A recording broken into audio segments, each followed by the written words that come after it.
الحمد لله نحمده ونستعينه ونستغفره ونعوذ بالله من شرور أنفسنا ومن سيئات أعمالنا من يهدي الله فلا مضل له ومن يضلله فلا هادي له وأشهد أن لا إله إلا الله وحده لا شريك له وأشهد أن محمدا عبده ورسوله وبعد فإن خير الحديث كتاب الله وخير الهدي هدي محمد صلى الله عليه وسلم وشر الأمور محدثاتها وكل محدثة بدعة وكل بدعة ضلالة وكل ضلالة في النار.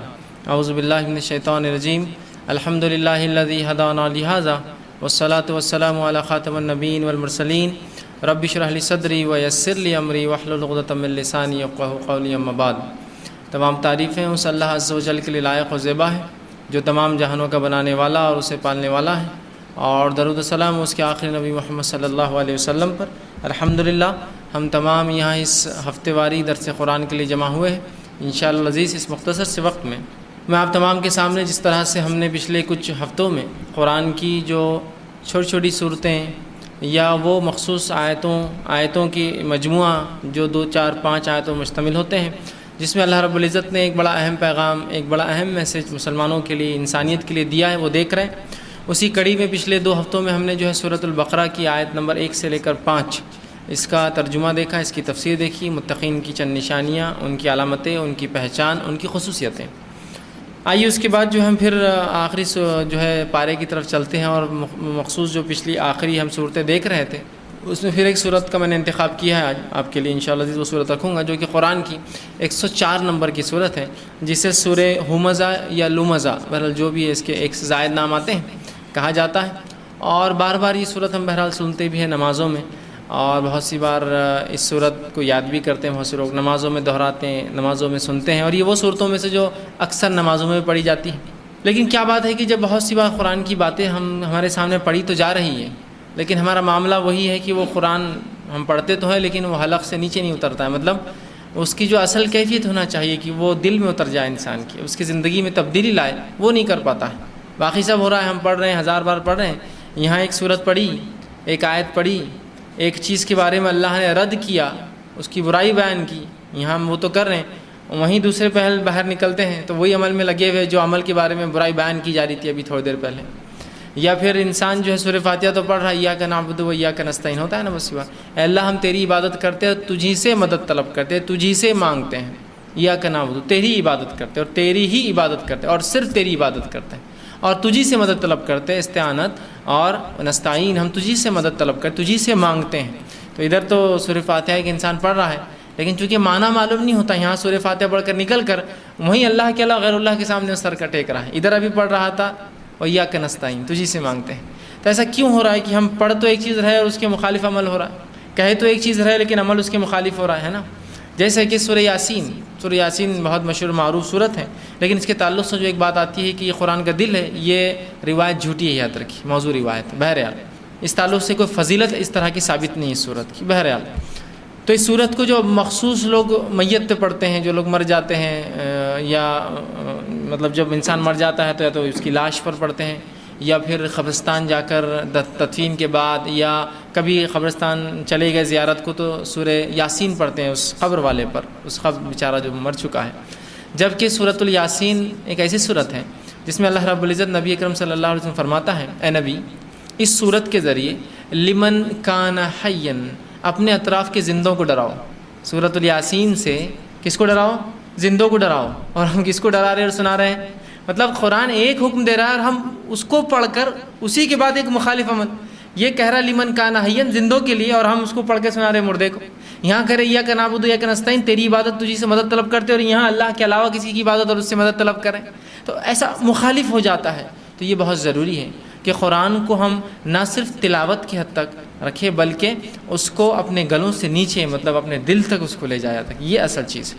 اب اسی کڑی کے اندر جو صورت میں آج آپ کے سامنے ہمزہ یا لمزہ، اس کا نام ہے سورہ ہمزہ رکھوں گا 104 نمبر کی.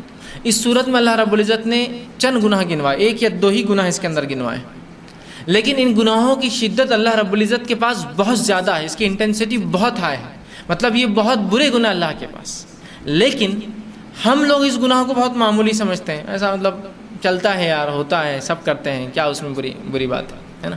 ہم لوگ اس کو جو ہے اس گناہ کو سمجھ نہیں رہے وہ گناہ کیا ہے. اس کی انٹینسٹی کو نہیں سمجھ رہے کہ وہ جو ہے کس حد تک جو اللہ کے نزدیک، اس کے شریعت کے نزدیک، اس کے دین کے نزدیک یہ گناہ برا ہے۔ اور ہم جو ہے اس گناہ کو پڑھ تو رہے ہیں، سن تو رہے ہیں، لیکن عمل میں نہیں آ رہا کہ ہمیں اس گناہ کو چھوڑنا ہے۔ گناہ اس لیے ہوتے کہ انہیں چھوڑنا ہے۔ اور کچھ گناہوں کو جن کو ہم نے بہت معمولی سمجھ لیا، بالکل چلتا ہے، ایسے تو ہوتا ہے، اس کے بغیر کون زندہ رہ سکتا ہے۔ اللہ رب العزت کے نزدیک یہ گناہ بہت عظیم ہے، بہت عظیم ہے۔ اس شریعت کے نزدیک یہ بہت سنگین جرم اور جرائم ہے، لیکن جن جرم اور جرائم کو اور جن گناہوں اور جن معصیت کو، جن برے کاموں کو ہم بہت معمولی سمجھ رہے ہیں آج کی زندگی، اور اتنا معمولی سمجھتے ہیں، اتنا معمولی سمجھتے ہیں، یا اس کو کہیں گے غیر معمولی طور سے، مطلب اس کو معمولی سمجھ رہے ہیں، مطلب اس کی کوئی حیثیت ہی نہیں ہے، یہ تو ہوتا ہے۔ اس حد تک ہم چلے جا رہے ہیں کہ ہمیں احساس بھی نہیں ہو رہا ہے وہ گناہ کیا ہے، جس کے بارے میں اللہ رب العزت نے سورہ ہمزہ میں بڑی سخت وعید کی یاد رکھی۔ دو ہی گناہوں کا تذکرہ ہے۔ پہلا اللہ فرمایا، اس کا ترجمہ رکھتا ہوں سورت کا، پھر انشاءاللہ عزیز کی کچھ تشریحات ہم دیکھیں گے۔ اللہ فرماتا ہے وَيْلٌ لِكُلِّ هُمَزَةٍ لُمَزَةٍ، لعنت ہو، خرابی ہو، بربادی ہو، ویل ہو، ہلاکت ہو اس شخص کے لیے جو ہمزہ اور لمزہ کرتا ہے۔ ہمزہ اور لمزہ کے بہرحال جو ظاہری معنی ہیں جو مفسر لیتے وہ یہ ہے کہ سامنے عیب ٹٹولتا ہے یا پیٹھ پیچھے غیبت کرتا ہے۔ دوسرا الذی جمع مالہ عددہ، اور دوسرا گناہ یہ کرتا ہے کہ جو مال کو جمع کرتا جاتا ہے اور اس کو گنتا جاتا ہے، اور یہ سوچتا ہے یحسب ان مالہ اخلدہ، اور ایسا کر کے وہ سوچتا ہے کہ اس مال کی وجہ سے یا اس مال کے ساتھ میں ہمیشہ زندہ رہوں گا۔ ٹھیک ہے، اس کے بعد فرمایا کلا لا ینبذن فی الحطمہ، ہرگز نہیں، اللہ فرماتا ہرگز نہیں، وہ تو توڑ پھوڑ کر دینے والی آگ میں ڈال دیا جائے گا۔ وما ادراک ما الحطمہ، یہ چیز کیا بات ہے مسلمانوں جو تمہیں سمجھائے حطمہ کیا ہے، یہ کسی چیز کی اہمیت سمجھانے کے لیے کیا چیز ہے تمہیں جو حطمہ سمجھائے، وہ کیا ہے؟ نار اللہ الموقدہ۔ اب تم اپنی سمجھ کے اعتبار سے اتنا سمجھ لو کہ یہ میری خاص جلائی ہوئی آگ ہے، اللہ کی خاص سلگائی ہوئی آگ ہے۔ التی تطلع علی الافئدہ، اس کی خصوصیت یہ ہے کہ دلوں تک چڑھتی چلی جاتی ہے یہ اوپر کی طرف۔ انہا علیہم مؤصدہ، اور یہ جہنم کا وہ وادی اور وہ حصہ ہے جس کے اندر بڑے بڑے ستون ہوں گے، فی عمد ممددہ، اور ہر طرف بند کی ہوئی بیڑیوں کے ساتھ ہوں گی۔ تو یہ تھا اس صورت کی 9 آیتیں اور اس کا ترجمہ۔ آئیے اس کی تفصیلات میں ہم جاتے ہیں۔ ویل لکل ہمزۃ لمزہ، لعنت ہو، خرابی ہو، بربادی ہو، ہلاکت ہو اور برائی ہو۔ کئی معنی اس کے ویل کے آتے ہیں، یاد رکھیے عربی زبان میں، ٹھیک، جس میں سے ایک معنی یہ بھی آتا ہے کہ ویل جہنم کی ایک گھاٹی ہے۔ جہنم کی کئی گھاٹیاں جس میں مختلف عذاب کرنے، مختلف گناہ کرنے والوں کو مختلف عذابات ملیں گے۔ تو ویل جہنم کا وہ درہ اور وہ گھاٹی یا وہ حصہ ہے جو بہت سخت آگ والا ہے، یاد رکھیے۔ اور اس کے تعلق سے نبی اکرم صلی اللہ علیہ وسلم کی ایک روایت، ایک حدیث آتی ہے، اور آپ نے فرمایا کہ ویل جو نامی جہنم کا حصہ اور گھاٹی ہے، اس سے جہنم کی دوسری آگ اللہ رب العزت سے 80 سے زائد مرتبہ روز پناہ مانگتی ہے کہ وہ آگ میرے قریب نہ آئے۔ کون پناہ مانگتا ہے ویل سے؟ خود جہنم کی دوسری آگ۔ اور اس کی دلیل ایک حدیث میں یوں بھی ملتی ہے، نبی اکرم صلی اللہ علیہ وسلم فرماتے ہیں جہنم جب دہکنے لگی، اس کو دہکا ابھی بھی جا رہا ہے، تو اس کی ایک آنکھ کا حصہ دوسری آنکھ کو کھا جاتا تھا۔ آپ سمجھ رہے ہیں؟ ہر فائر کے ٹائپس ہوتے ہیں، آنکھ کی اقسام ہوتے ہیں، آپ سب جانتے ہیں نا۔ آپ چولہا جلاتے ہیں تو ایک گیس کا، آپ جو چولہا LPG جلتا ہے تو ایک اودے کلر کی بتی جو سب سے نیچے ہوتی ہے، یہ سب سے ہلکی قسم کی آگ ہوتی ہے، یاد رکھیے، سب سے ہلکی قسم کی آگ۔ اور یہ اتنی ہلکی ہوتی ہے کبھی کبھی کپڑے کو بھی نہیں جلا سکتی ہے۔ اس کا مشاہدہ کرنا ہے تو کبھی لائٹر ہوتا ہے نا آپ کا، لائٹر جو ہوتا ہے اس کے اوپر ایک دستی رکھیے ایک دم ٹائٹ کر کے، اور اس کو سلگا دیجیے، آنکھ باہر آئیں گی، آپ کا دستی نہیں جلیں گی، اس لیے کہ وہ بلو کلر کا جو آنکھ کا جو سب سے ہلکا حصہ اس میں جلتا ہے شروعات میں لائٹر کے۔ اس کے بعد ایک آنکھ ہوتی ہے جو پیلے کلر کی ہوتی ہے، اس کے اوپر دیکھیے، غور سے دیکھیے، کبھی پہلے اودا ہوتا ہے پھر پیلا ہوتا ہے، اور اس کے اوپر جب وہ بڑھیں گے اگر چھوڑ دیں آپ تو وہ نارنگی رنگ پکڑنا شروع کر دیتا ہے۔ آنکھ کی اقسام ہیں، اقسام کے اعتبار سے اس کی گرمی کی تپش الگ الگ ہوتی ہے۔ جہنم کی آنکھ جو ہے وہ کالی ہے، مطلب اس کا لیول اتنا ہے، وہ جلتے جلتے اس لیول تک چلی جائیں گی کہ وہ بلیک ہو جائیں گی، اور اس کے اندر دھواں ہوگا بہت زبردست، جو انسانوں کو ظاہر سے دھواں بہت تکلیف دیتا ہے، آنکھ سے زیادہ کبھی کبھی تکلیف دھوئیں سے ہوتی ہے نا۔ تو بہرحال تو جو آپ سے فرماتے ہیں کہ جہنم کی ایک آنکھ دوسری آنکھ کو کھا جانے لگی اسی تپش کی وجہ سے، ایک اتنی گرم ہوتی ہے کہ دوسری ختم کر دے۔ تو جہنم نے اللہ سے پناہ مانگی اور کہا اللہ مجھے تھوڑی مہلت دی جائے، میرا ایک حصہ دوسرے حصے کو کھا جاتا ہے۔ تو اللہ نے کہا ٹھیک ہے، تجھے 2 سانس لینے کی مہلت دیتا ہوں، سال میں 2 سانس لیتی ہے جہنم، تاکہ اس سے کچھ اس کو راحت مل جائے اور ایک آنکھ دوسری آنکھ کو نہ کھائے۔ تو آپ سے فرماتے ہیں اس کو 2 سانسوں کی مہلت دی گئی، ایک سانس جو وہ اندر لیتی ہے، جب وہ سانس اندر لیتی ہے تو دنیا میں سردی پڑ جاتی ہے، اور دوسرا وہ سانس جب چھوڑتی ہے باہر نکالتی ہے دو موقع. جب وہ سانس چھوڑتی ہے دنیا میں گرمی کی تپش بڑھ جاتی ہے, ٹیمپریچر پورے دنیا کا ریز ہو جاتا ہے. تو دو مہلت ہے اس سانس. تو حطمہ ویل جہنم کی وہ آگ ہے جسے خود دوسری آگ اللہ سے روز پناہ مانگتی ہے کہ یہ آگ میرے پاس نہیں آنا, اتنی سخت آگ. تو کہا ویل ہے ان لوگوں کے لیے. خرابی بھی ایک اس کا معنی ہے, بربادی بھی اس کا معنی ہے, ہلاکت اور برائی بھی اس کا ایک معنی ہے. تو کہا ہلاکت ہے, بربادی ہے, خرابی ہے, ویل ہے, جہنم کا وہ حصہ, اور برائی ہے اس شخص کے لیے. کس کے لیے؟ ہمزہ اور لمزہ. ہمزہ اور لمزہ کیا ہے؟ ہمزہ اور لمزہ کا ایک معنی جو مفسر لکھتے وہ یہ کسی کے سامنے غیبت کرنا, مطلب عیب ٹٹولنا. جو سامنے عیب ٹٹولتا ہے وہ عیب کہلائے گا, اور جو پیچھے کرتا ہے وہ غیبت کہلاتا ہے. کسی کے سامنے عیب ٹٹولنا یا اس کے پیٹھ پیچھے اس کی غیبت کرنا. یا دوسرا معنی ہے کسی کے سامنے جو ہے اس کے عیب ٹٹولنا یا پیٹھ پیچھے برائی کرنا. دوسرا ایک معنی ہے کسی کے سامنے بذریعہ زبان اس کو برا کہنا, اس کو ذلیل کرنا, یا اس کے جانے کے بعد یا اس کے سامنے اشاروں کے ذریعے اس کو ذلیل کرنا. سب معنی ہیں اس کے اندر. مطلب ایک معنی جو تفسیر مفسرین کے مختلف تفسیریں پڑھ کے پتہ چلتا ہے وہ یہ ہے کہ ہمزہ اور لمزہ کچھ نہ کچھ کسی کے سامنے یا پیچھے برائی کرنے کا معاملہ ہے, پھر چاہے آنکھوں کے اشارے سے ہو, ہاتھوں کے اشارے سے ہو, زبان سے منہ پر سامنے بول کرو, یا جانے کے بعد اس کے پیٹھ پیچھے بول کرو. یہ تمام چیزیں اگر جمع ہو جائے ہمزہ اور لمزہ کے معنی میں آ جائیں گی. یہ ہمزہ اور لمزہ کے معنی میں آ جائیں گی. اور ان گناہوں کو ہمزہ اور لمزہ جو اتنا ہم معمولی سمجھتے ہیں, اتنا معمولی سمجھتے ہیں, جس کو اللہ رب العزت اتنی سخت وعیدیں کر رہا ہے ان گناہوں کے اوپر, کسی غیبت کرنا, عیب ٹٹولنا, یہ تو ہمارے لیے مطلب کوئی بات ہی نہیں ہے کہ ہم کسی کے عیب نہ ٹٹول لیں, ہم 2 منٹ بیٹھ جائے تو ہوتا ہی نہیں ہوتا ہے. ہم لوگ بیٹھ گئے, 2 لوگ, ایک آدمی تھا ٹھیک ہے, ایک آدمی تھا سوچ رہا تھا, سوچنے کا انسان کو گناہ نہیں ملتا, لیکن بچنا چاہیے بری سوچ سے, اس لیے کہ سوچ ارادے میں تبدیل ہوتی ہے. پھر بھی لیکن خالی سوچ کا انسان کو گناہ نہیں ملتا ہے, یاد رکھیے. لیکن انسان دوسرا آ گیا, تو اس سوچ کو جو وہ سوچ رہا تھا, غلط سوچ کے نتائج بھی یہ ہوتے ہیں, وہ بولنا شروع کرتا ہے, ارے یار وہ آدمی کو دیکھے گا تم, میرے کو تو پاگل ہی دکھتا ہوں, وہ ایڑا ہی دکھتا, وہ دیوانہ دکھتا, اس کو تو کوئی عقل ہی نہیں دکھتی, وہاں کا کوئی دکان کھولا, یہاں کا کوئی فلاں ڈالا, وہاں کا کوئی فلاں کر رہا تھا, یہاں کا کو آیا, فلاں کیوں کیا, مختلف باتیں بہرحال. ہم جو اگر ایک سے زائد جمع ہو جاتے ہیں تو ہم دیکھتے ہیں پھر غیبتیں اور چغلی, یا تو پھر کسی کے سامنے یا تو پھر اس کے پیٹھ پیچھے اس کی برائیاں چالو ہو گئی. اس کو عقل نہیں ہے, اس کو فلاں نہیں ہے, اس کو سمجھداری نہیں ہے, اس کو یہ نہیں سمجھتا میں اس سے فلاں ہوشیار ہوں, میرے بچے اس سے ہوشیار, اس کے بچے اتنے بیوقوف ہیں, اس کے گھر والے فلاں ہیں, وہ لوگ ایسے جمع ہو گئے. اور آپ کیا کر رہے ہیں؟ یہ عیب ٹٹول رہے ہیں, اس کی غیبت کر رہے ہیں. اور اگر سامنے آ جائے اور منہ پر کرے تو بھی گناہ ہے, یاد رکھیے. کسی کی اگر اصلاح کرنا ہے تو آپ کو اسے بازو لینا پڑے گا, اور بازو لے کے اس کو سمجھانا پڑے گا کہ میرے بھائی یہ غلط ہے. سمجھ رہے ہیں بات کو؟ آپ ایسے عوام میں بیٹھے اور کوئی آدمی اور آپ بول رہے ارے بھائی کیا تم سمجھتے ہیں, اتنے سمجھا رہا میں تم کو فلاں, حالانکہ وہ کرتا ہے وہ گناہ, لیکن اس منہ پر آپ نہیں بول سکتے, اس لیے کہ منہ پر برائی کرنے والا ہمزہ ہوتا ہے, پیٹھ پیچھے کرنے والا لمزہ ہوتا ہے. تو آپ بولیں گے پھر سدھاروں کیسے میں اپنے بچوں کو اکیلے میں, دوسروں کو اکیلے میں ان کو سمجھائیں گے. کیوں تو آپ سامنے جب کسی کے سامنے ایسا کریں گے تو وہ تو ہٹ درم ہو جاتا ہے اور اڑ جاتا ہے, ٹھیک ہے میں کر رہا ہوں, کیا کرتے کرو جاؤ. سمجھ رہے ہیں بات کو؟ تو ہمیں ان گناہوں سے بچنا یاد رکھیے, جس کو بڑا معمولی سمجھ لیا. اور غیبت کرنا, کسی کے سامنے برائی کرنا, پھر بھی ہم بچ جاتے ہیں, لیکن غیبت میں تو ہم ایسا بڑھ چڑھ کر حصہ لے رہے ہیں جس کی کوئی انتہا نہیں. جبکہ غیبت کو اتنا برا شریعت نے بتایا, اور اللہ رب العزت نے قرآن میں سورہ حجرات میں فرمایا کہ غیبت کرنا ایسا ہے جیسا مردہ بھائی کا گوشت کھانا. کوئی انسان مر جائے اس کا گوشت کھانے کے برابر ہے. بھائی سے مراد یہاں مسلمان مومن, مردار بھائی کے گوشت کھانے کے برابر غیبت کرنا. اور اس غیبت کو ہم بالکل معمولی گناہ سمجھتے ہیں, معمولی جرم سمجھتے ہیں, یاد رکھیں. اور اتنا معمولی جرم سمجھتے ہیں کہ اسی کو انتہا نہیں, ہر کوئی اس کے اندر شامل ہے, ہر کوئی ہے نا. اور غیبت کیا ہے؟ نبی اکرم صلی اللہ علیہ وسلم سے ایک مرتبہ ایک صحابی اور کہا مل غیبہ یا رسول اللہ, اللہ کے رسول صلی اللہ علیہ وسلم غیبت کیا ہوتی ہے؟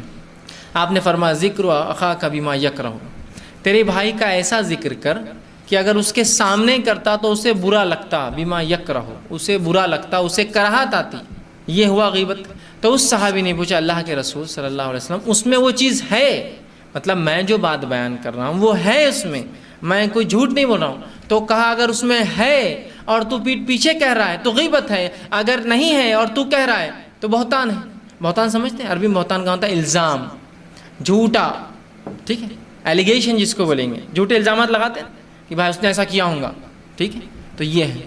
تو اگر کسی بھائی میں آپ کی برائی ہے وہ, اور آپ اس کے پیٹھ پیچھے کہہ رہے ہیں جس میں نہ اس کی اصلاح کا کوئی مقصد ہے نہ کچھ اس میں فائدہ ہے, تو یہ غیبت ہو جاتا ہے. کہ اگر آپ کو اصلاح کرنا ہے تو آپ کو اسے علیحدہ لے کر اس کو خاموشی میں سمجھانا پڑے گا, میرے بھائی یہ چیز غلط ہے, یہ فلاں ہے فلاں ہے, اگر یہ عمل کو نہیں چھوڑیں گے تو فلاں فلاں چیزیں ہوں گی, یاد رکھیے. سمجھ رہے ہیں بات کو؟ تو آج غیبت کو ہم نے عام معمول بنا دیا, یاد رکھیے. جو ہمزہ اور لمزہ اللہ کے نزدیک بہت بری چیز ہے. اسی طرح ہمزہ اور لمزہ کا دوسرا معنی ہوتا ہے آنکھوں کے اشاروں سے، ہاتھوں کے اشاروں سے کسی کو ذلیل کرنا، چاہے سامنے چاہے پیٹھ پیچھے. اور یہ بھی کتنا عام ہے، مرد ہو یا عورتیں ہوں. اگر کوئی خاتون، کوئی شخص جو مجلس میں آ رہا ہے جس سے آپ جلتے ہو، آپ کو پسند نہیں، اللہ نے اس کو زیادہ نعمتیں دے رکھی ہے، کچھ نہ کچھ آپ کا اس سے جو ہے انبن ہے، تو آپ آتے ہی منہ سے تو کچھ نہیں کہیں گے، اشاروں سے کر دیں گے. آپ کا وہ اشارے نے اس کی شخصیت کو مسخ کر دیا، آپ کے اس اشارے نے اس کی پوری عزت اتار کے رکھ دی ہے نا. تو یہ ہے ہمزہ. آپ کیا کر رہے ہیں؟ یا تو اس کے سامنے، یا تو پیٹھ پیچھے، چہرے، منہ سے، یا پھر ہاتھوں کے اشاروں سے، یا پھر آنکھوں کے اشاروں سے کسی کو ذلیل کر رہے ہیں. یہ بھی شامل ہے اس میں یاد رکھیے. اس لیے کہ شریعت اسلامیہ میں ایک انسان کی بہت زیادہ اہمیت ہے، ایک انسان کی بہت زیادہ حرمت ہے، اور ایک انسان کی عزت کی اتنی زیادہ اہمیت ہے کہ جس کی کوئی انتہا نہیں یاد رکھی. اتنی اہمیت ہے، بہت اہمیت ہے. بلکہ نبی اکرم صلی اللہ علیہ وسلم کا واقعہ آپ کو یاد ہوگا. آپ صلی اللہ علیہ وسلم نے ایک بار، آپ کھڑے تھے کعبے کے قریب، آپ نے خطاب کیا اور کہا کعبہ تمہارے لیے مقدس ہے، محترم ہے، ہمارا قبلہ ہے، قبلہ ہم اس کی طرف دیکھ کر نماز پڑھتے ہیں، ٹھیک؟ تو ہمارے لیے مقدس ہے، محترم ہے، اور تو ہمارا قبلہ ہے. لیکن تجھ سے بھی مقدس اور محترم ایک ذات رہتی ہے. کعبے کو خطاب کر کے کہہ رہے کہ تجھ سے بھی مقدس اور محترم ایک ذات رہتی ہے، اور وہ انسان ہے. کعبہ مٹی اور پتھر کا ہے، بن سکتا ہے، ٹوٹ سکتا ہے، رینوویٹ ہو سکتا ہے، بنایا جا سکتا ہے پھر سے. انسان کے ساتھ وہ سلوک نہیں ہو سکتا ہے نا. وہ مٹی پتھر کا. انسان کی اہمیت دیکھیے اس حدیث میں. یہ نہیں کہا مسلمان کی جان، انسانیت، انسان کی جان کی اہمیت بتائی جا رہی ہے اس حدیث کے اندر. تو تجھ سے بھی مقدس اور محترم ایک زندگی، ایک چیز ہے دنیا میں، اور وہ انسان ہے. تو آپ سمجھ رہے بات کو؟ انسانی جان، اور انسان کے اندر کیا؟ اس کا خون، اس کی عزت اور اس کا مال. یہ تین چیزیں ہوتی ہیں، اور یہ تینوں چیزیں، انسان کی خون، عزت اور مال، ایک دوسرے پہ حرام ہے. ہم پر یاد رکھیے الٹی کال. آپ نے فرمایا کہ جس طرح سے حجۃ الوداع آپ نے خطبہ دے رکھا، جس طرح سے اس شہر کی حرمت ہے مکہ، اور اس دن کی حرمت ہے عرفہ، اور اس مہینے کی حرمت ہے ذی الحجہ، اسی طرح تمہاری جان، تمہارا مال اور تمہاری عزت، جان سے مراد خون، تمہارا مال اور تمہاری عزت بھی تم پہ ایک دوسرے پر حرام ہے، جس طرح سے یہ دن، یہ شہر اور اس مہینے کا تقدس ہے. تو ہم ایک دوسرے کی عزت نہیں اتار سکتے، ہم ایک دوسرے کا خون نہیں بہا سکتے، ہم ایک دوسرے کا مال نہیں لوٹ سکتے. سمجھ رہے بات؟ جس میں سے ہمزہ اور لمزہ انسانی عزت کے اندر گڑبڑ کرتا ہے نا. اس کی عزت اتار دیتے نا آپ ایسا کر کے. غیبت کر دی اس کی، لوگ بہت اچھا سمجھتے تھے، آپ نے غیبت کر دی، لوگوں نے برا سمجھنا شروع کر دیا، عزت اتار دی آپ نے اس کی جھٹکے. اور یہ بات بہت ہم میں عام ہو چکی ہے. اور وہ لوگ تو چھوڑ دیجئے جو عوام ہیں، عوام تو عوام ہیں، وہ لوگ جو اپنے آپ کو خواص کہتے ہیں، وہ لوگ اپنے آپ کو جو علماء کہتے ہیں، وہ لوگ اپنے آپ کو جو کچھ دین کا کام کرنے والا کہتے ہیں، سب سے زیادہ ہمزہ اور لمزہ میں یہی لوگ پھنسے ہوئے. چونکہ میں ایک جگہ سے جڑا ہوں، تو دوسرے کی برائی کرے بغیر میں تھوڑی صحیح جگہ جڑا ہوں. تو میں اگر یہاں آتا ہوں تو وہاں کی برائی کروں گا، وہاں جاتا ہوں تو یہاں کی برائی کروں گا، یہاں آتا ہوں تو فلاں کی کروں گا. تو برائیاں بس ایک دوسرے کی کر رہے ہیں، اور ان برائی کرنے کو ہی ہم سمجھتے کام ہے دین کا ہی. اگر یہ نہ ہو تو پھر کوئی کام نہیں ہو رہا ہے دین کا. سمجھ رہا بات؟ ایک تنظیم دوسرے تنظیم کو ذلیل و گرانے میں، ایک جماعت دوسری جماعت کو ذلیل و گرانے میں، ایک گروہ دوسرے گروہ کو، ایک ہی جماعت میں ہے، ایک گروپ یہ ہے اور ایک گروپ یہ ہے، اس کو ذلیل کرنے میں ہر شخص ہمزہ اور لمزہ ملوث، چاہے عوام ہو، چاہے خواص ہو، چاہے عام لوگ ہو، چاہے خاص لوگ ہو. تو اس گناہ سے ہم کو بچنا ہے، یاد رکھیے. اور بالخصوص خواتین اس پر بہت زیادہ دھیان دیں. عورتوں نے تو غیبت کو، بلکہ مرد بھی اس میں بہرحال آج کل شامل ہے.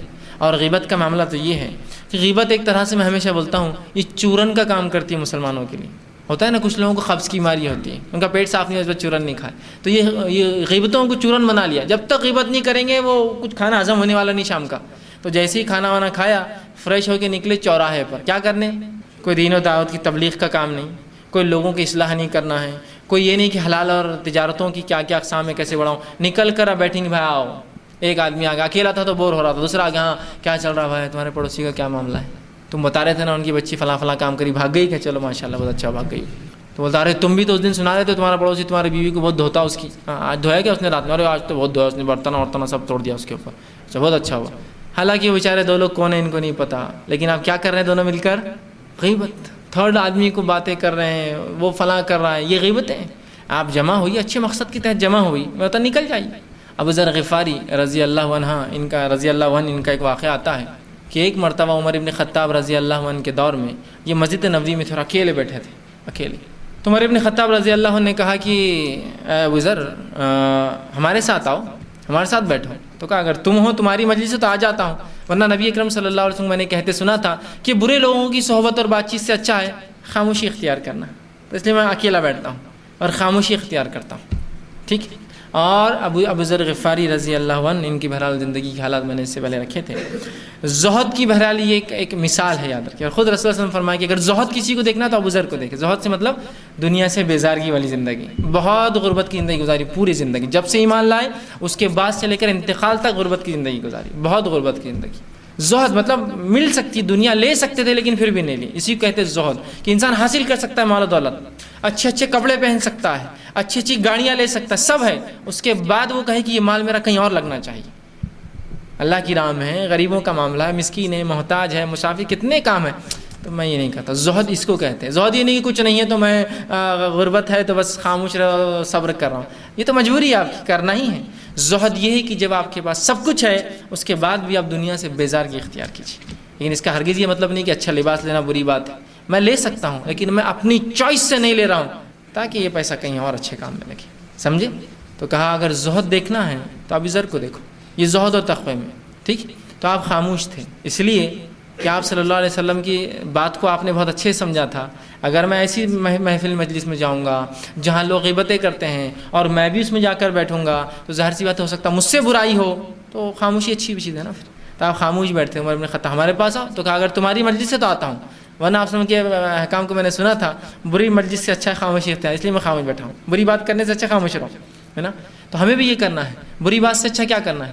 خاموشی اختیار کر لینا۔ عورتیں بالخصوص اس بات کو یاد رکھیں، عورتوں کو جی بات کرنا رہتی ہے، بس بات کرنا ہے ان کو، اور بہرحال کیوں نہ اللہ رب العزت نے وہ فطرت دی ہے ان کو، ہے نا، بات کرنے کی صلاحیتیں دی ہے، لیکن اس فطرت غلط استعمال ہو تو میں یہ بات کو بار بار کہتا ہوں، ہر آدمی سے اس کے نعمت کی پوچھ ہونے والی ہے، اور عورتوں کو بالخصوص کہتا ہوں تم سے تو زیادہ پوچھ ہونے والی مردوں کے مقابلے میں بات کرنے کے معاملے میں۔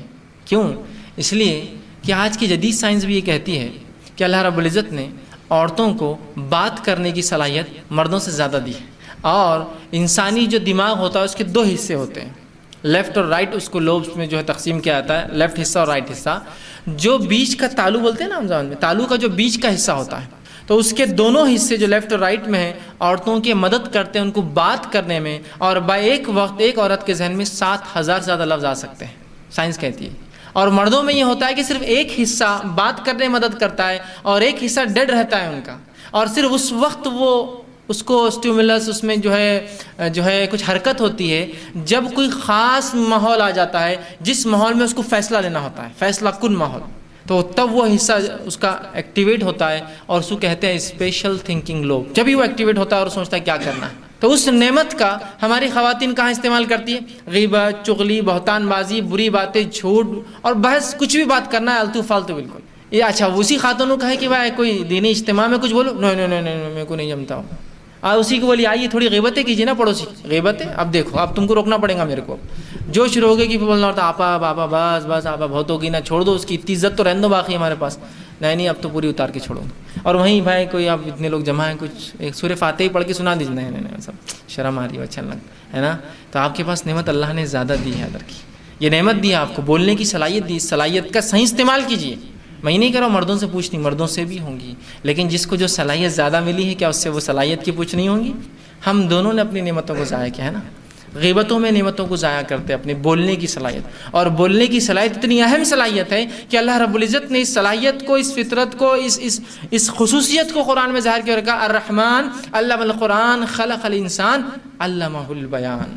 الرحمن سورہ رحمان کی پہلی آیت، اللہ کے ناموں میں سے چھوٹی کا نام، خلق الانسان، کہ اس کو جو اللہ نے اس کی مخلوق میں جو ہے سب سے بہترین مخلوق، اشرف المخلوقات کا نام لیا، علم القرآن، اور قرآن کا علم دیا، اس کے علوم میں چھوٹی کا علم، اور اس کے بعد چوتھی صفت کیا گنائی، علمہ البیان، انسانوں کو ایک عظیم نعمت عطا فرمائی، بولنے کی صلاحیت دی ہم نے تم کو، بولنے کی صلاحیت ہے نا۔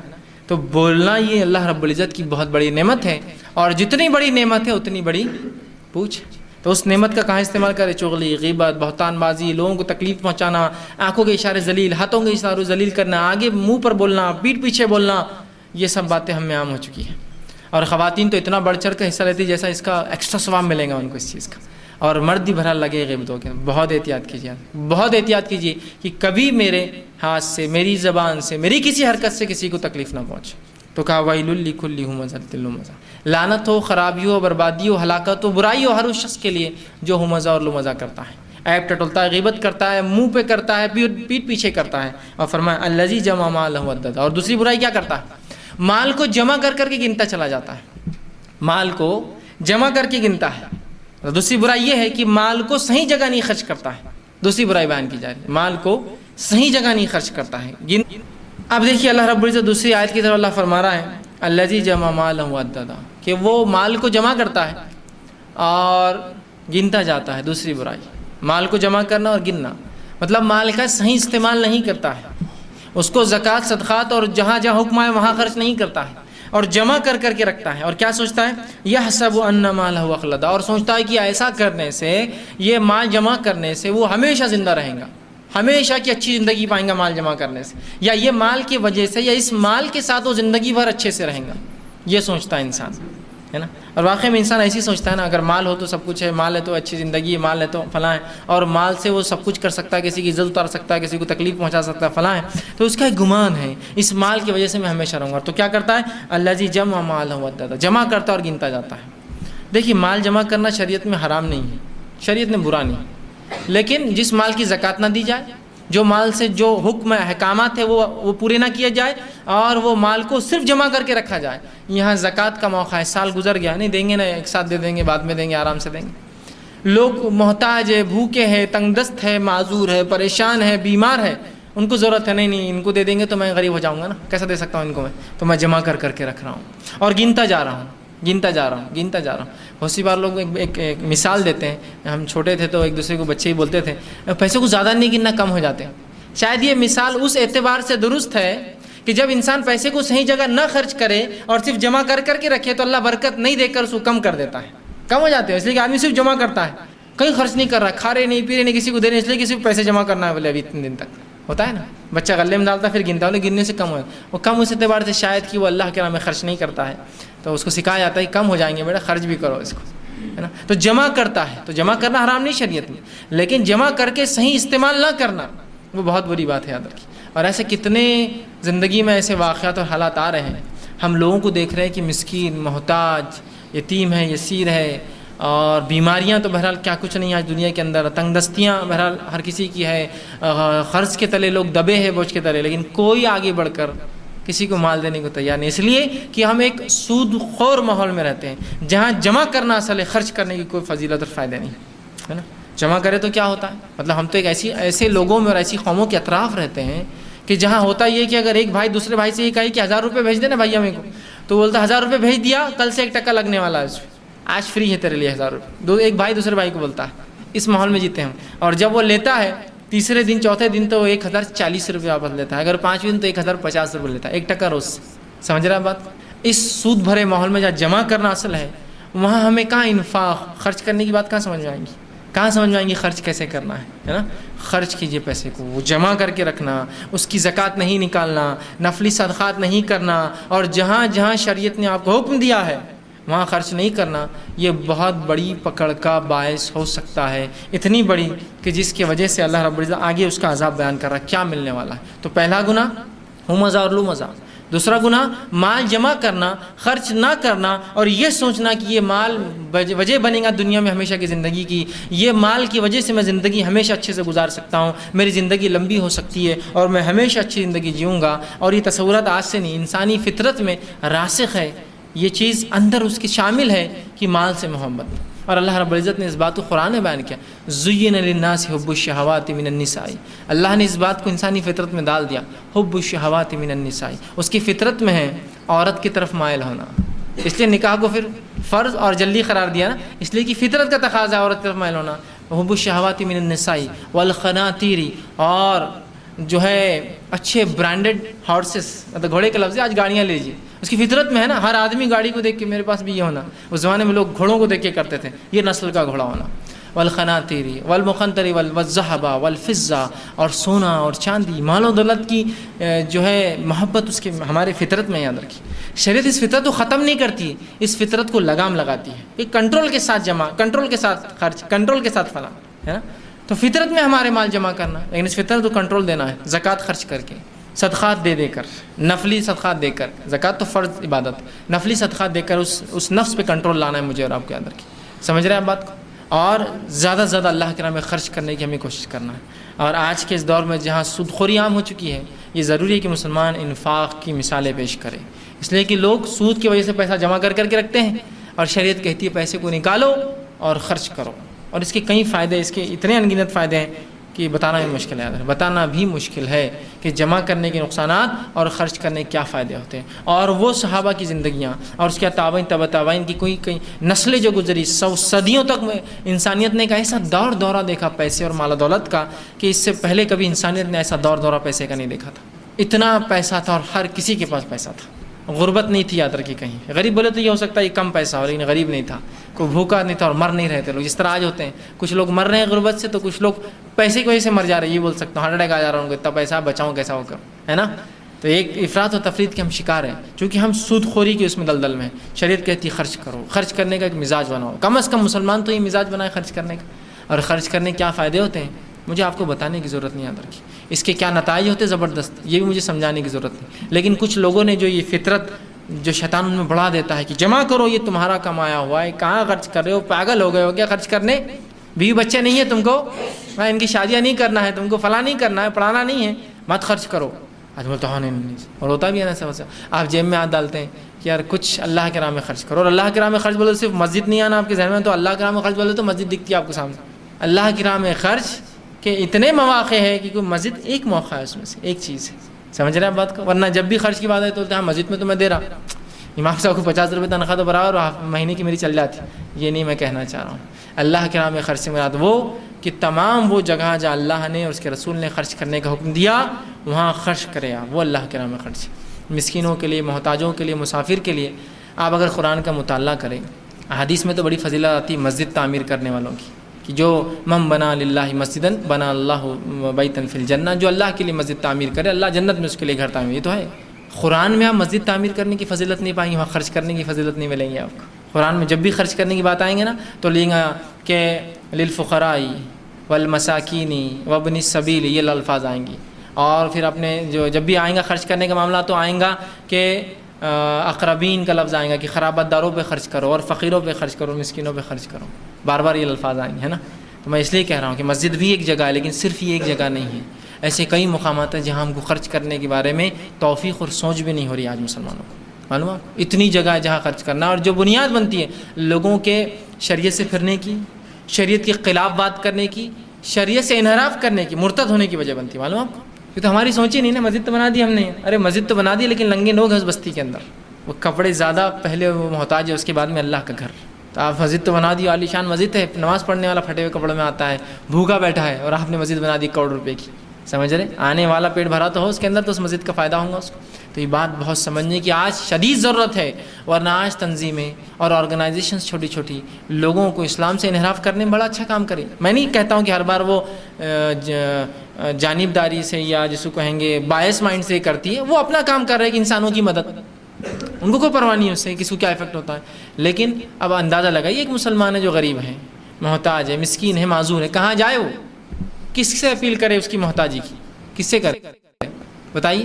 نہیں میں تو اللہ کے نام بڑا خرچ کرتا ہوں، مسجدیں میں نے بڑی بنائی، مدرسوں کو میں دے رہا ہوں، لیکن اس مسکین کا کیا جو چل نہیں سکتا، اسی گاڑی کا بھی سوچا آپ نے کہ اس کو ایک گاڑی لے کر دینا چاہیے، محتاج ہے اس امت کا، یا اس امت کا معذور ہے، کمزور ہے، ضعیف میں سے ہے، اس کو لے کر دے؟ نہیں، وہ کہاں اللہ کے نام میں خرچ ہم کو لگتا ہے، ہاں یہ کہ اس پہ خرچ کرنے کا لنگڑے کے اوپر ہے نا، کہ تو ہماری سوچ ہی نہیں کہ اللہ کے نام یہ بھی خرچ ہے نا۔ بیماریاں آج ایک ایسی چیز ہے جو لوگوں کو کفر تک لے جا رہی، معلوم آپ کو؟ آپ اس کو اگر نہ سمجھ رہے ہو، ہمارے سامنے حالات نہیں آ رہی، تو اس کا مطلب یہ نہیں کہ ایسی چیزیں ہو نہیں رہی، ایسے کئی لوگ ہیں۔ امت مسلمہ کی اگر تعداد ہم دیکھیں ہندوستان اس ملک میں تو 23 کروڑ سے زیادہ ہے، 13% آبادی، جو کہ 130 کروڑ کے اندر 23 کروڑ تک جاتے ہیں، ٹھیک ہے؟ آپ سمجھ رہے 23 کروڑ کس کو بولتے ہیں؟ یہ آبادی کے اعتبار سے تعداد بہت بڑی جماعت ہے ہماری، اور آپ انگلیوں پر گن سکتے ہیں ایسے کوئی چیریٹیبل ہسپتال ہاسپٹلس جو مسلمان چلاتے ہیں، جو اعلیٰ ٹیکنالوجی سے لیس ہے۔ یہ گلی ولیوں میں تو بہت کھول دیا لوگوں نے، ان کا گھر چل جاتا ہے اس سے، میں وہ نہیں کہہ رہا ہوں، جو واقعی میں خدمت خلق کی نیت سے کھولے گئے اور جو اعلیٰ ٹیکنالوجی سے لیس ہے، جس میں مسلمان فائدہ اٹھاتے ہیں اور غیر مسلم اقوام بھی آ کے فائدہ اٹھاتی ہے۔ آپ یہ بیماریوں کو نہیں سمجھ رہے ہیں۔ نبی اکرم صلی اللہ علیہ وسلم نے بیمار کی تیمارداری اس کو جا کر دیکھنے کی کیوں اتنی فضیلت بتائی؟ کبھی سمجھ رہے ہیں آپ بات کو؟ اس لیے کہ بیمار ہائیلی ونلریبل ہے، بہت زیادہ امکان ہے کہ اس کو کوئی بھی تھوڑا سا سہانبوتی کا، کوئی بھی تھوڑا سا نرمی کا پہلو بتا دیں گا، یہ اس طرف کھسک جائیں گا۔ شیطان یہاں بہکاتا ہے اس کو، تم بیمار ہو، کوئی دیکھنے نہیں آیا تمہارا رشتہ، توڑ دو ان سے رشتہ۔ توڑ دیا میں نے سب سے رشتہ، آتے نہیں بیمار کو دیکھنے۔ بیماری بہت عجیب چیز ہے۔ تو شریعت نے بیمار کی صرف جا کر ملاقات کرنا، رسول اللہ صلی اللہ علیہ وسلم فرماتے ہیں جب کوئی شخص بیمار کے پاس جاتا ہے، اس کے پاس بیٹھتا ہے اور صرف کیفیت پوچھتا ہے کیا ہے کیا نہیں، جب تک وہ وہاں ہوتا ہے 70,000 فرشتے مغفرت دعا کرتے، 70 بھی نہیں، 70,000۔ اتنا بڑا فگر کیوں بتایا جا رہا ہے؟ کچھ نہ کچھ عمل بہت زیادہ اہم ہے، اس لیے کہ بیماری انسان کو کہیں بھی لے جا سکتی ہے، اور بیماری ایک ایسی چیز ہوتی ہے جہاں انسان بہت جلدی گمراہ ہو سکتا ہے اگر صحیح راستہ نہ ملے۔ اسی لیے آپ دیکھیں گے خلیج کے ممالک میں، بالخصوص سعودی عرب میں، جب آپ اسپتال جائیں گے تو وہاں ایک معلم بیٹھا ہوتا ہے اسپتال میں سامنے۔ معلم ہوتا آتے ہی صبر کی تلقین کرتا ہے، رشتہ داروں سے بات چیت کرتا ہے، معلم رکھا ہے حکومت نے تاکہ لوگ بہک نہ جائے اس وقت، ہے نا۔ اب امت مسلمہ میں بیماریاں جیسے سب میں ویسے ہم میں بیماریاں، دلوں کی بیماریاں، گردوں کی بیماریاں، ہر قسم کی بیماریاں، اب ان کے علاج کی ضرورت پڑتی ہے، اور امت اتنی مالدار تو نہیں ہے کہ سب علاج کر سکے، ہے نا۔ اب کیا ہوتا ہے جب امت مسلمہ کے پاس ایک بھی ایسا اسپتال نہیں، غیر مسلموں کی چھوٹی چھوٹی ٹرسٹوں نے کھول دیا۔ اگر میں اب چھوڑیے وہ حق ہے، باطل ہے، صحیح ہے، غلط ہے، میں اس بحث میں نہیں جاتا ہوں۔ ہمارے پاس جو ہے بہت سے ایسے پیشنٹ IRC میں آتے ہیں جو میڈیکل ایڈ کے لیے آتے ہیں، بیماریاں ایسی کہ جس میں ہم بھی مدد لاچار ہیں، ہم بھی لاچار ہیں۔ میں کسی کو ہارٹ کا پرابلم ہے، آپریشن کے لیے 2.25 لاکھ، کہاں سے 2.25 لاکھ چھوٹا سا ادارہ لائیں گا؟ جو کچھ مدد ہم ہو سکتی ہے ہم رہنمائی کر سکتے ہیں۔ ہم جانتے ہیں اس کی دل کی حالت اب بدلنے والی ہے، اور یاد رکھیے اگر ویسا نہ کرے کوئی شخص تو پھر موت اس کے لیے، مر جائے، پھر کیا ہے، مر جائے، سمجھ رہے ہیں بات؟ تو ایسے حالات اس لیے کہ ہم مال جمع کر رہے ہیں، صرف خرچ کرنے کا مزاج نہیں کم ہو جائیں گے نا خرچ کرنے۔ ارے ظاہری کم ہوتا ہے، لیکن اگر آپ شریعت کی نگاہوں سے دیکھیں تو بڑھ رہا ہے، وہ اوپر لگا ہوا ہے، وہاں انویسٹ کر دیا آپ نے، اور اس کا بدلہ بہت جس کو بولیں گے اسٹیگرنگ فگرز میں اماؤنٹس آئیں گی، اتنے پرسنٹیج زیادہ آپ کو ملنے والا آخرت میں۔ نہیں وہ کہاں سمجھ میں آتا، آخرت میں کس نے دیکھا؟ یہاں بینک سامنے ہے، سامنے بڑھ رہا ہے، دیکھ رہے ہیں، وہاں کہاں دیکھا؟ آپ سوچیے اس سوچ کو۔ تو دوسرا گناہ مال جمع کرنا اور صحیح جگہ نہ خرچ کرنا۔ خرچ کیجیے اس کو صحیح جگہ، اس سے پہلے کہ موت آ جائے لگا دو اس نعمتوں کو، مال کو اللہ نے جو دیا ہے اللہ کی راہ میں۔ موت آنے کے بعد پھر رشتہ دار خرچ کرے ان کو ثواب ملے، نہیں ملتا۔ زندگی بھر جس کا نیت نہیں تھی، مرنے کے بعد کیا اس کو ثواب ملے گا؟ نہیں ملتا۔ رشتہ دار خرچ کر رہے ہیں، بھائی اس کا 1/3 خرچ کرو، زندگی میں نہیں کیا، نہیں ملتا اس کو، اس کی نیت ہی نہیں تھی۔ اور صدقات کر رہے ہیں، کیا فائدہ؟ اللہ کہہ رہا ہے قرآن میں، موت سے پہلے تم صدقات کر دو، بھیج دو آگے جو بھیج سکتے ہو، اس سے پہلے کہ پھر موت آ جائے اور پھر انسان کہے کہ ہائے افسوس موقع دیا جائے تو جا کر خرچ کرو، نہیں ملتا موقع۔ خرچ کیجیے، یاد رکھیے بڑی اہم چیز ہے، خرچ کا ایک مزاج بنائیے، اور امت مسلمہ میں یہ مزاج نہیں پایا جاتا خرچ کا۔ اور اگر خرچ کرنا ہے تو بس اللہ کے راہ میں خرچ، ایک مخصوص چیز کو سمجھ لیا، میں اس کے خلاف نہیں ہوں، مدرسے اور مسجد، لیکن وہی ایک جگہ نہیں ہے جہاں آپ کو خرچ کرنا ہے۔ یہاں امت کے پاس ہزاروں مسائل ہے، ان مساجد اور مدارس میں جانے والوں کی حالات پہ خرچ کیجیے تو ویسا پروڈکٹ بھی آپ کو ملے گا، ہے نا۔ حالات پہ تو خرچ نہیں کرے، مدرسے کو بناتے جا رہے ہیں، ارے ان کے اندر آنے والے حالات، اساتذہ کے حالات پہ نہیں خرچ کرے، مدرسے کو بنا رہے ہیں آپ۔ امام کی تنخواہ دیکھو، 2000 مسجد بنی 1 کروڑ کی، کیا فائدہ جس میں جو آ رہے ہیں ان کے لیے نہیں ہے۔ مطلب دیکھیے نا سسٹم، جو چیز جس کام کے لیے تھا وہ کام ختم ہو گیا، اور جو نہیں تھا اس کو ہم نے اختیار کر لیا۔ تو یاد رکھیے خرچ بڑی اہم چیز ہے۔ تو دوسری بات بتائی کہ یہ مال خرچ نہیں کرتا، جمع کرتا ہے اور گنتا چلا جاتا۔ آگے فرمایا یحسب ان مالہ اخلد، اور یہ سوچتا ہے اس مال کے ساتھ میں ہمیشہ زندہ رہوں گا، کلا لا ینبذن فی الحطمہ، ہرگز نہیں، یہ تو ضرور حطمہ میں ڈال دیا جائے گا۔ حطمہ، اب حطمہ کیا ہی؟ اللہ خود فرماتا ہے نار اللہ الموقدہ، کہ وما ادراک ما الحطمہ، کہ یہ حطمہ کیا ہے تم کیا جانو؟ اللہ نے کہا کہ وہ ضرور حطمہ میں ڈال دیا جائے گا، اور تم کیا جانو یہ حطمہ کیا ہے؟ حطمہ کیا ہے؟ نار اللہ الموقدہ۔ حطمہ جو ہے یہ آگ ہے جو اللہ کی سلگائی ہوئی ہے، یاد رکھیے۔ تو اللہ رب العزت نے یہاں کہا کہ تم کیا جانو حطمہ کیا ہے، صرف اتنا سمجھ لو حطمہ کے بارے میں کہ یہ اللہ کی سلگائی ہوئی جلائی ہوئی آگ ہے، حالانکہ تمام آگ اللہ نہیں جلائی، پھر حطمہ کیا خاص ہے؟ یہ اسپیشل ہے، یاد رکھیے، خاص۔ جیسا مثال کے طور مسجد اللہ کا گھر ہے، تمام مسجد ہیں، لیکن خاص اعتبار سے اللہ کا گھر کون سا ہے؟ بیت اللہ، ہے نا، خاص ہے وہ، باقی سب بھی مسجد اللہ کا۔ تو حطمہ یہ اللہ کی سلگائی ہوئی آگ، یاد رکھیے، اسپیشل فائر ہے، یاد رکھیے، یہ خاص آگ ہے، یاد رکھیے، جو اللہ نے سلگائی۔ اور اس کی خصوصیت کیا ہے؟ التی تطلع علی الافئدہ، اس کی خصوصیت یہ ہے کہ دلوں تک چڑھتی جاتی ہے۔ آپ بولیں گے دلوں تک چڑھتی جاتی ہے، کیا معنی؟ اس کا معنی یہ ہے کہ جب دنیا میں انسان کو آگ لگتی ہے تو بمشکل اس کی جلد جلنے سے پہلے وہ مر جاتا ہے، بمشکل، ابھی پوری جلد بھی ختم نہیں ہوتی تو وہ مر جاتا ہے آگ کی وجہ سے۔ لیکن حطمہ وہ آگ ہے جو آگ جلتی ہوئی جائیں گی، اس کے جلد، پھر اس کے بعد اندر ماس پیش جس کو مسلس کہتے ہیں، اس کے بعد اس کی ہڈیاں، وہ سب جلتے اس کے دل تک جائیں گی، اور ان تمام حالت میں وہ مریں گا نہیں۔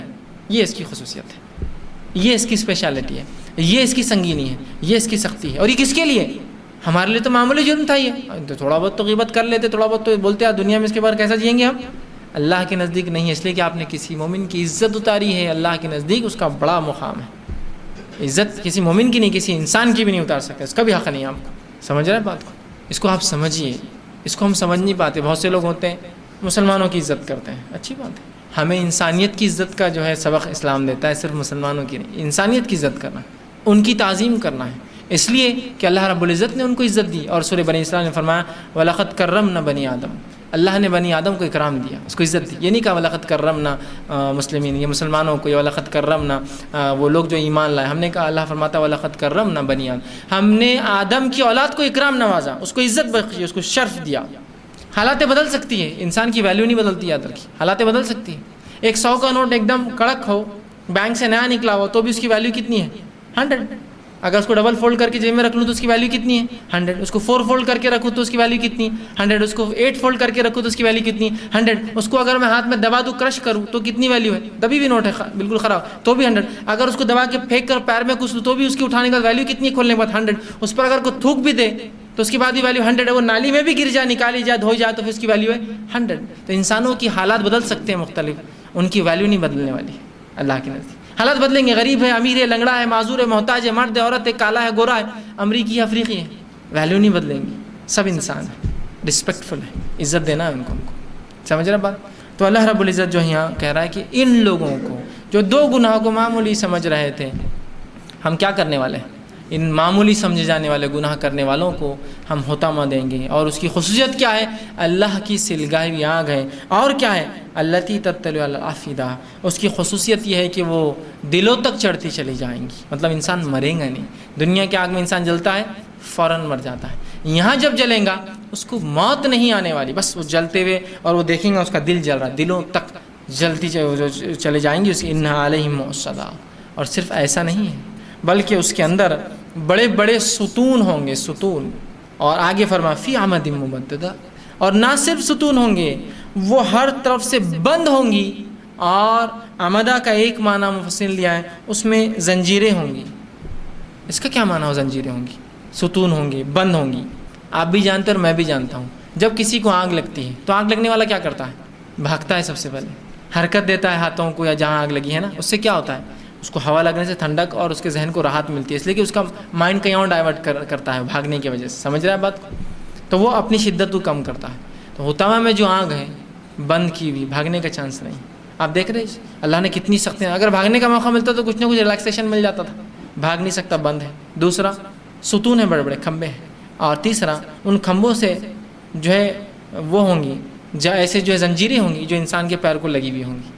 چھوٹی جہنم ہے، بھاگنے کی جگہ نہیں ہے، کھمبوں سے انسان کے پیر بندھے ہیں۔ آنکھ کی خصوصیت یہ ہے کہ دل تک چلتی چڑھی ہے، جو جلاتے ہوئے دلوں تک پہنچ جاتی ہے، چونکہ اللہ کی خاص جلائی ہوئی آگ ہے، اسپیشل فائر ہے اندر کی، تو ظاہر سی بات اس کی انٹینسٹی اسپیشل ہوگی، اس کا عذاب اسپیشل ہے، اس کی تکلیف اسپیشل ہے۔ کن گناہوں کی بنیاد پر؟ جن کو بڑا معمولی، بڑا حقیر، بڑا ہلکا، بڑا چھوٹا گناہ سمجھا، ہو مزہ اور لو مزہ، اور پیسے جو اللہ نے ایک نعمت دی ہے، اس نعمت کو صحیح جگہ نہ خرچ کرنے کے نتیجے میں، ان 2 گناہوں کے نتیجے میں دیکھ رہے ہیں آپ کتنی سخت عذاب اور کتنی سخت وعیدیں آ رہی ہیں، سمجھ رہا ہے بات کو؟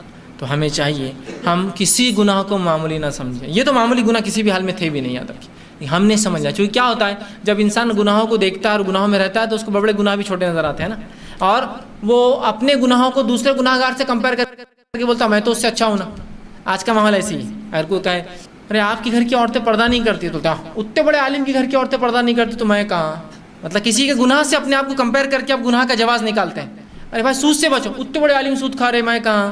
تو اس کے گناہ کے جواز، اس نے جو گناہ کر رہا ہے اس سے آپ اپنا جائز جواز نکال رہے ہیں کہ میرے لیے جائز ہے، بڑا آدمی گناہ کرے تو میں کروں، ہے نا؟ آج کا زمانہ تو ایسے ہی۔